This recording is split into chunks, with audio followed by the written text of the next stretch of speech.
Item ಯಾವುದೇ ಇರಲಿ try ಮಾಡಿ ಆಚಿ ಚಿಕನ್ ಮಸಾಲಾ. ಬಾನು ಮುಷ್ತಾಕ್ ವಿರುದ್ಧ ಕಿಡಿಕಾರಿದ್ದಾರೆ ಪ್ರಮೋದ್ ಮುತಾಲಿಕ್. ಅಂಬೇಡ್ಕರ್ ಭಾವಚಿತ್ರಕ್ಕೆ ಚಪ್ಪಲಿ ಧರಿಸಿ ಪುಷ್ಪ ನಮನ ಸಲ್ಲಿಸಿದ್ದ ಬಾನು ವಿರುದ್ಧ ಪ್ರಮೋದ್ ಮುತಾಲಿಕ್ ಕಿಡಿಕಾರಿರೋದು.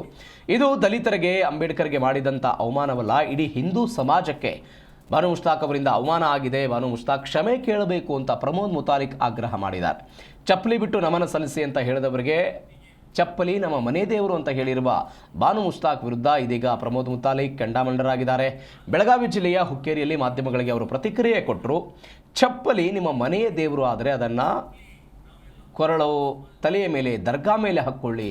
ಇದು ದಲಿತರಿಗೆ ಅಂಬೇಡ್ಕರ್ಗೆ ಮಾಡಿದಂಥ ಅವಮಾನ ಅಲ್ಲ, ಇಡೀ ಹಿಂದೂ ಸಮಾಜಕ್ಕೆ ಮಾಡಿದಂಥ ಅವಮಾನ. ದಸರಾ ಉದ್ಘಾಟನೆಗೆ ನೆರವೇರಿಸಲು ಕಾಂಗ್ರೆಸ್ ಸರ್ಕಾರ ಅವಕಾಶ ಕೊಟ್ಟಿದ್ದಕ್ಕೆ ಈ ಸೊಕ್ಕು ಬಂದಿದೆ.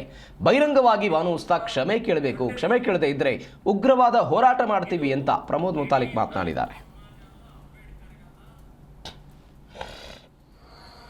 ನಿನ್ನೆ ಮಂಡ್ಯದಲ್ಲಿ ಒಂದು ಸಂವಿಧಾನ ಮತ್ತು ಪ್ರಜಾಪ್ರಭುತ್ವ ಉಳಿಸಿ ಅನ್ನುವಂಥ ಒಂದು ಕಾರ್ಯಕ್ರಮದಲ್ಲಿ ಬಾನು ಮುಷ್ತಾಕ್ ಲೇಖಕಿ ಅವರು ಅಂಬೇಡ್ಕರ ಮೂರ್ತಿಗೆ ಮಾಲೆ ಹಾಕಬೇಕಾದ್ರೆ ಚಪ್ಪಲಿ ಹಾಕ್ಕೊಂಡು ಮಾಲೆ ಹಾಕಿದ್ದಾರೆ.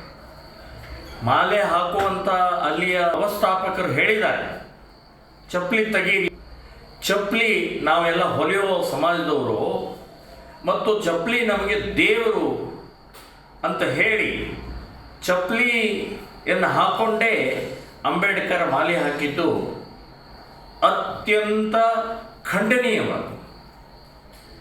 ಇದು ಇಡೀ ದಲಿತ ಸಮಾಜ ಅಲ್ಲ, ಅಂಬೇಡ್ಕರ್ಗಲ್ಲ, ಇಡೀ ಹಿಂದೂ ಸಮಾಜಕ್ಕೆ ಅಪಮಾನ ಮಾಡಿದಾಗ. ಯಾವುದೇ ಮೂರ್ತಿ ಇರಲಿ, ಅಂಬೇಡ್ಕರ್ ಮೂರ್ತಿ ಇರಲಿ ಅಥವಾ ಯಾವುದೇ ಮೂರ್ತಿ ಇದ್ದರೂ ಕೂಡ ಒಬ್ಬ ಮಹಾಪುರುಷ, ಒಬ್ಬ ಸಂವಿಧಾನ ಶಿಲ್ಪಿ. ಸೊ ಅಂಥ ವ್ಯಕ್ತಿಗೆ ಚಪ್ಪಲಿ ಹಾಕ್ಕೊಂಡು ಇದು ಮಾಡ್ತಾರೆ ಅಂದರೆ ಇದಕ್ಕೆಲ್ಲದಕ್ಕೂ ಕಾರಣ ಕಾಂಗ್ರೆಸ್ ಸರ್ಕಾರ, ಮುಖ್ಯಮಂತ್ರಿ ಆದಂತಹ ಸಿದ್ದರಾಮಯ್ಯನವ್ರ ಕಾರಣ. ಅವರನ್ನು ದಸರಾ ಹಬ್ಬದಲ್ಲಿ, ನಾಡ ಹಬ್ಬದಲ್ಲಿ ಆ ಉದ್ಘಾಟನೆ ಕರೆದ್ರಲ್ಲ, ಅದೇ ಸೊಕ್ಕು ಇವತ್ತು ಇವರು ಈ ಚಪ್ಪಲಿ ಹಾಕ್ಕೊಂಡು ಹೋಗೋಕ್ಕೆ ಕಾರಣ ಆಗಿದೆ. ನಾನು ಬಾನು ಮುಷ್ತಾಕ್ ಅವ್ರಿಗೆ ಹೇಳ್ತಾ ಇದ್ದೀನಿ, ಚಪ್ಪಲಿ ದೇವರು ಅಂತಾದರೆ ನೀವು ಕಾಲಲ್ಲಿ ಹಾಕೋಬೇಡಿ, ಕೊರಳಲ್ಲಿ ಹಾಕೊಳ್ಳಿ, ಇಲ್ಲ ತಲೆ ಮೇಲೆ ಇಟ್ಕೊಳ್ಳಿ.